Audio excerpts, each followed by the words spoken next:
Welcome to First Reading, the Old Testament lectionary podcast for lovers of the Hebrew Bible or just lovers everywhere. Hello. I'm Rachel Wren, Assistant Professor of Biblical Studies at Trinity Lutheran Seminary at Capital University.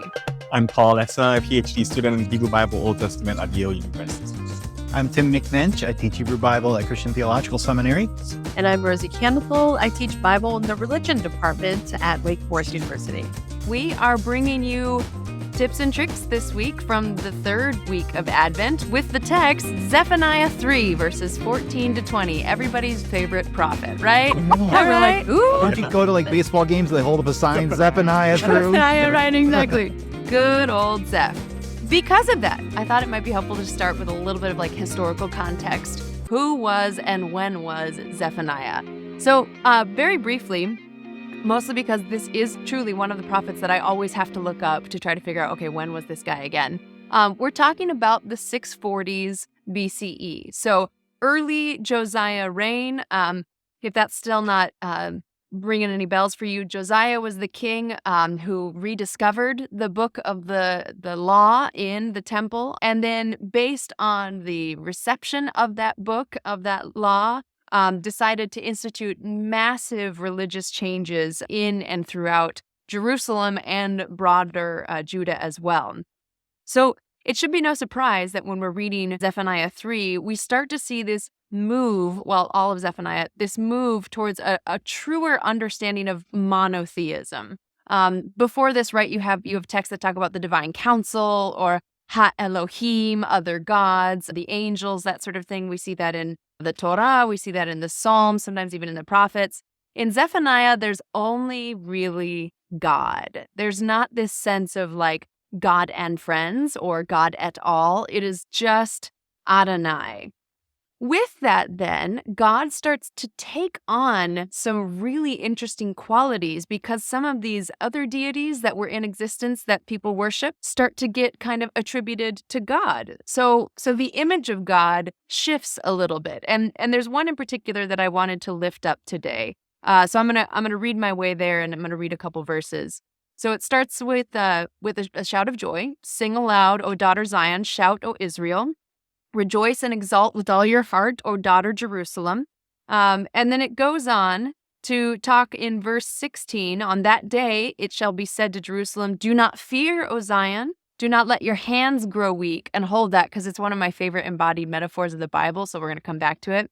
But right now I want to talk verse 17.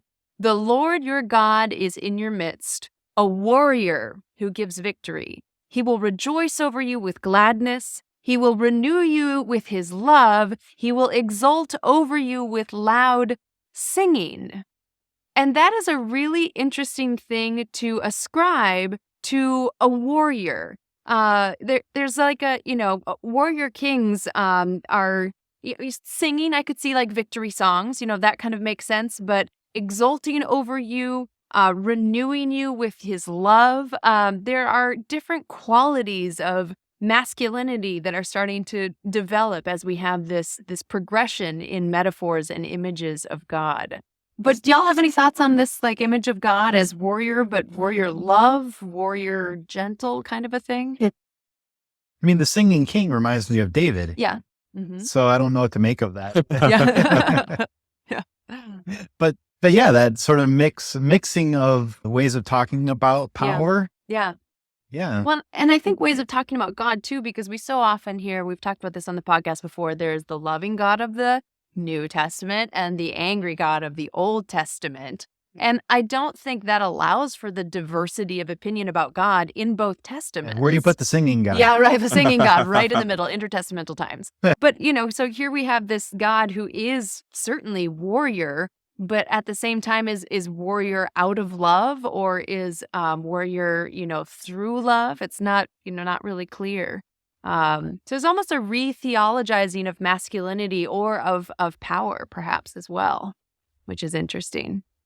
Yeah, and that's interesting because in verse 19, it goes on, I will save the lame, gather the outcast. I'll change their shame into praise and renown in all the earth. And I feel like that is also to save the lame and to gather the outcast. Yeah. Goes on with this idea of a loving warrior in some sense, a noble cause. Yeah. I'm glad you brought that verse up. I wanted to talk about that, Rosie. I'm going to read it one more time, and I want you to think about the second to last line. So, I will deal with all your oppressors at that time, and I will save the lame and gather the outcast, and I will change their shame into praise. What does it mean for God to change someone's shame into praise? I think that for preachers to play on that could be really interesting just to explore what that could mean, especially because it's particular bodies that are talked about here, right? It's the lame and the outcast. So bodies or people who somehow don't fit within society, and then their shame is changed to praise. Does that mean that God changes them and changes what is wrong or broken about them, and because of that, they can turn to praise? Or does God somehow change the society around them so that the problem is actually not with them, but the problem is with us or with the communities who have pushed them to the margins? And one of the reasons I love having this in Advent is because I think about Mary, who was put in a position of shame, but God changed the shame literally into praise with the Magnificat. Not by taking anything away from her situation, but by reframing it for the entire world. Yeah. Reframing is a good word. I mean, Yeah. that's kind of, I was taking a look at the Hebrew behind this, Yeah. and just happened to notice that the word shame is actually in the sentence pushed to the very last word. Nice. So like the thing that was nice. had been centered, the shame itself is Yeah. pushed to the margin, Yeah. even Yes. of the sentence. Yes. So it is not the people who are pushed to the margins. It's not their bodies that are pushed to the margins. It's that social stigma, that shame that is going to be removed literally, grammatically from them. That's beautiful.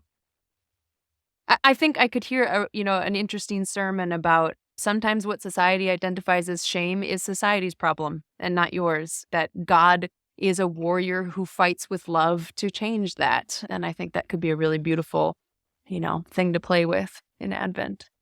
You've already been touching on this, but a disability Yeah. perspective on this text that you've been raising up. And I don't think that gets enough airtime in our churches, thinking Yes. about the kind of ruling paradigm of disabilities are meant to be fixed Yeah. or healed. Right. Yeah. Healing, yes. When sometimes as you were saying, Rachel, what needs to be changed is our perceptions about those disabilities. That's right. Yeah. And that shame can be turned into praise. Yeah. That sounds like a great preaching angle that would really fit well with an Advent moment. Yeah.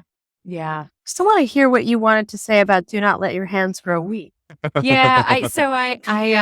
This is Rafa. It shows up in Ezra actually a couple of times, so that as the people were going to build the temple, then the enemies come to them and their hands were slackened is actually what it says.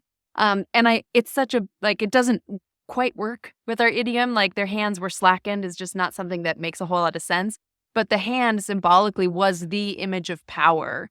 It's the thing that you hold, but also it's the thing you hold a weapon with. So without strong grip, without strong hands, you can't do anything. So when someone has really pulled the rug out from under you, we would say, or cut you off at the knees, what it says is that they slackened the hands. I just think that's a lovely idiom because it's so foreign to our ears that it really makes us think through what has happened to them. Do you remember the imagery in, I think, Exodus 17, when Israelite did just come out and, encountering like people in the wilderness and they had to fight and Moses' hands needed to go up for them to win. Yes. And the only way to sustain Moses' hands is that people would come out and then hold Moses' hands. Hold his hands. As Yes. long as your hands are held up and it's not weak, Yeah. then you fight to win, right? So the community piece the too, community right? piece is Yeah. solid. Yeah, that's beautiful. Well, preachers, we hope that your hands are not being slackened as you are serving to serve up another Advent sermon. We're working to hold your hands. We're holding your We're hands as doing best that. we can. That's right. We are behind you all the way. If you're looking for something else and you didn't hear it today, check our back episodes at our website, firstreadingpodcast.com. You can reach out to us over email, firstreadingpodcast@gmail.com, over the Facebook, First Reading Podcast. And you can also like us because we like you. That's right. I got a firework. That was exciting. I hope this come up What on is the this setting recording. I need to change there? No, it's amazing. Anyway, we're done now. So I'm Rachel Wren, I'm Paul Esna. I think I'm Tim McNish. I'm pretty sure I'm Rosie Campbell. and we know that you are whoever you are. Happy preaching. Awesome.